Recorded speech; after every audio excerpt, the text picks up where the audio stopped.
15 jours, 3 semaines qui précèdent la première, on est en mise en scène, mais aussi pour ce genre d'ouvrage en musical.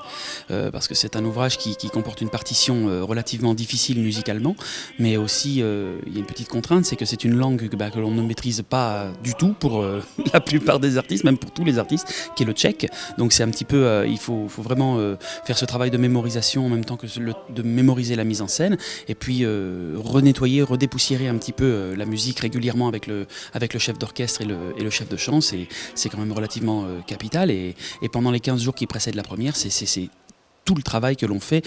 Et puis quand c'est une partition relativement difficile et contraignante comme celle-ci, on se réveille avec et on se couche avec, quoi. Donc je veux dire, on quitte pas la musique de Janáček du début à la fin des répétitions. La journée commence tôt parce qu'en fait on se rend compte qu'on a dormi sur la partition, donc on continue à réviser ce qu'on a fait la veille. Après, en fait, pour ma part, je chauffe ma voix, c'est la première chose que je fais.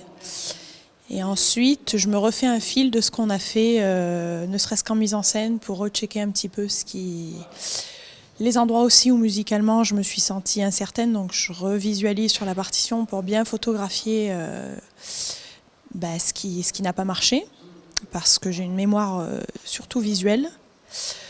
Et puis ensuite, on se plonge dans les services de mise en scène. Donc là, on a les contraintes de la mise en scène, les contraintes du chef d'orchestre et de la langue, puisque on a beau répéter tous les jours, il y a des choses tout le temps à corriger sur la langue et à se remettre en question tous les jours.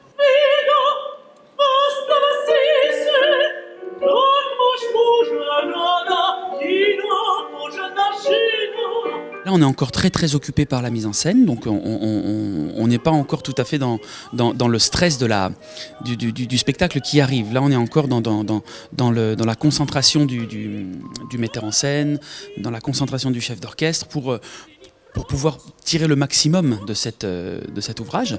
C'est vrai que les jours avançant, on se rend compte que l'orchestre va bientôt arriver, et que l'orchestre arrivé, ça va encore être une nouvelle étape dans le travail de la préparation. C'est-à-dire qu'il va falloir après s'adapter à autre chose que l'instrument seul qu'est le piano, qui peut nous suivre au cas où on se décale un petit peu, mais avec l'orchestre, ça va plus être possible, évidemment. Donc ça va être une nouvelle étape, et peut-être une nouvelle pas tension ni pression, mais appréhension qui va arriver. Pendant ces 3 semaines, je pense que la vie d'un chanteur, de toute façon, est faite.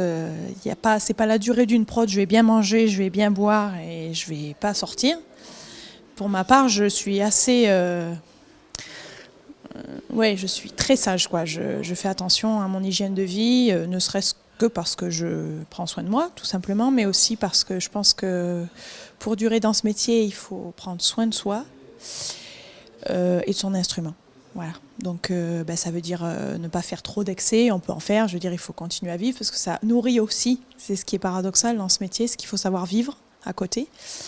Donc voilà, mais quand on a fait un excès, on sait qu'il faut remettre un petit peu les choses d'aplomb, voilà, les jours qui suivent.